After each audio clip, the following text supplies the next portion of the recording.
Assalamualaikum warahmatullahi wabarakatuh.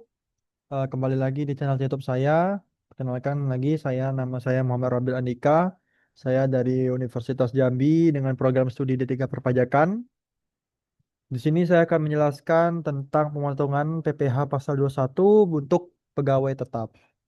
Di sini dosen penghapus saya itu Bapak Dr. Wirmi Eka Putra, SCMSI, dan juga Bu Sela Firilia Murni Dayanti, SPNMA. Baik, langsung saja masuk ke pembahasan pertama yaitu pengertian PPh pasal 21. PPh pasal 21 itu adalah pajak atas penghasilan diterima oleh wajib pajak orang pribadi dalam negeri sehubungan dengan pekerjaan, jasa atau kegiatan. Pemotongnya itu ialah dilakukan oleh pemberi kerja dan berlaku untuk berbagai jenis jenis penerima penghasilan termasuk pegawai tetap. Lalu apa sih itu siapa itu pegawai tetap? Pegawai tetap itu adalah individu yang bekerja berdasarkan perjanjian kerja secara terus-menerus, menerima gaji bulanan dan memiliki hubungan kerja formal dengan pemberi kerja mereka.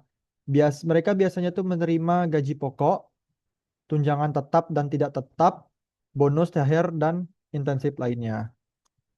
Lalu dasar hukum untuk pemotongan PH21 untuk pegawai tetap ini ada pada Undang-Undang Nomor 7 Tahun 2021 tentang harmonisasi peraturan perpajakan. Kedua ada Peraturan Direktur Jenderal Pajak Nomor PR 16 PJ 2016 dengan tentang tata cara pemotongan penyetoran dan pelaporan PPh pasal 21. Lalu ada Peraturan Menteri Keuangan Nomor 168 PMK 03 2023 tentang besarnya biaya jabatan dan biaya pensiun, lalu ada keputusan Dirjen Pajak tentang tarif PTKP terbaru. Lalu mekanismenya itu pemotongan ini dilakukan ya setiap bulan oleh si pemberi kerja itu dengan perhitungan sebagai berikut nih. Apanya? Mekanismenya. Pertama itu menentukan penghasilan bruto bulanan. Jadi gaji tunjangan lembur penghasilan itu ditambahkan menjadi bruto. Lalu kita kurangi dengan PTKP ya. Wajib pajak itu tersendiri PTKP-nya itu 54 juta untuk yang tidak ada tanggungan. Lalu tambahkan kalau ada istri dan tidak bekerja berarti tambah 4,5 atau ada tambahan lagi dengan tanggungan maksimal itu 3 itu tambah lagi 4,5 kali 3 tanggungan lagi. Lalu ketiga ada menghitung penghasilan kena pajaknya yaitu ya bruto dikurangi dengan PTKP. Lalu baru kita menerapkan tarifnya itu dia masuk ke 5%, 12, 15%, 25, 30, 35 itu rentannya ada 0 sampai 60 juta itu 5%, lanjut sampai 5 miliar itu 35%. Lalu yang kelima itu kita menggunakan tarif efektif rata-rata atau TER ya untuk pemotongan bulanan itu digunakan tarif TER sesuai dengan tabel Dirjen Pajak. Lalu kewajiban si pemotong ini. Bagi untuk si pemotong itu dia tuh memotong dan menyetor PPh itu paling lambat tanggal 10 bulan berikutnya. Lalu menyampaikan SPT masa paling lambat itu 20 bulan berikutnya, tanggal 20 bulan berikutnya. Lalu dia harus memberikan bukti potong kepada pegawai paling lambat 1 bulan setelah tahun kalender berakhir. Sanksi dan kepatuhan. Ini ada sanksi administratif untuk jika pemberi kerjanya lalai dalam kewajiban pemotongan, penyetoran, dan pelaporan PPh 21. Maka dia akan dikenai denda keterlambatan penyetoran 2% per bulan dari jumlah pajak yang disetor, maksimal 24 bulan, bagian bulan dihitung penuh, lalu berlaku sejak tanggal jatuh tempo hingga tanggal pembayaran. Lalu kedua, yang ke B ada tentang tidak menyampaikan SPT masa, itu akan dikenakan 100.000 per masa pajak dan berlaku jika SPT masa 21, PP 21 tidak disampaikan tepat waktu. Lalu ada SKBKB atau surat ketetapan pajak kurang bayar. Jika dalam 5 tahun ditemukan kekurangan bayar, DJP dapat menerbitkan SKPKB.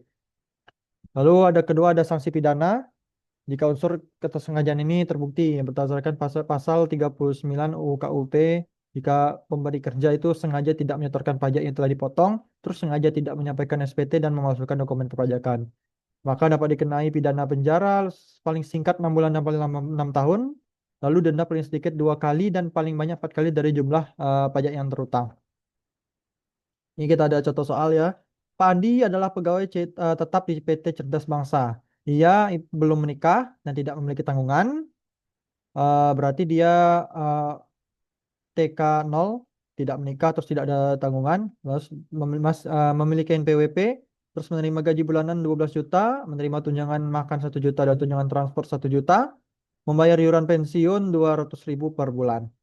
Maka kita hitungnya PPh-nya yang pertama penghasilan brutonya dulu kita hitung. Pertama gaji pokok 12, kita tambah dengan tunjangan makan 1 juta dan tunjangan transport 1 juta, maka 14 juta itu brutonya. Lalu kita kurangkan ada biaya jabatan itu 5% dari bruto dari bruto.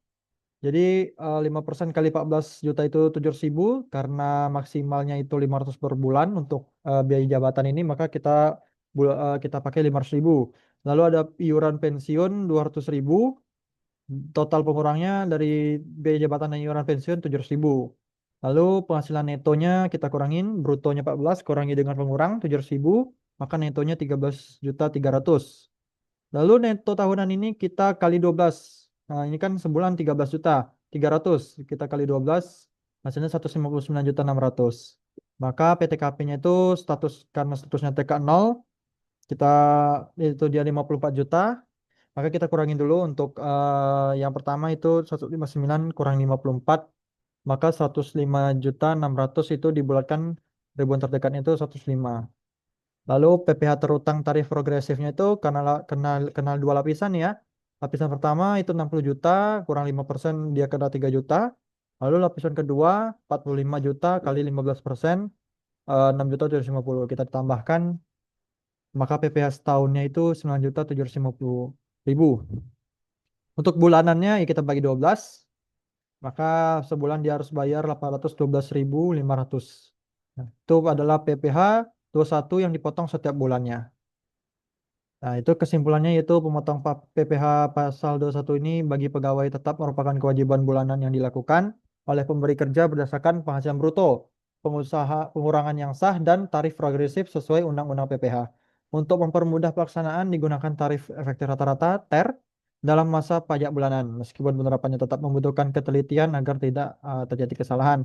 Ketidakpatuhan terhadap kewajiban ini dapat menimbulkan ya sanksi administratif maupun pidana, sehingga edukasi dan sosialisasi menjadi sangat penting.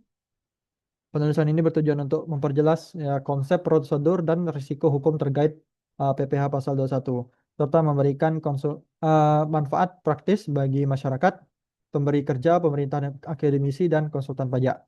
Dengan pemahaman yang baik diharapkan tercipta budaya fiskal lebih adil, transparan, dan berkelanjutan di Indonesia. Itu saja. Terima kasih telah menonton video saya. Mohon maaf jika ada yang kurang, ada yang salah. Saya tutup. Wassalamualaikum warahmatullahi wabarakatuh.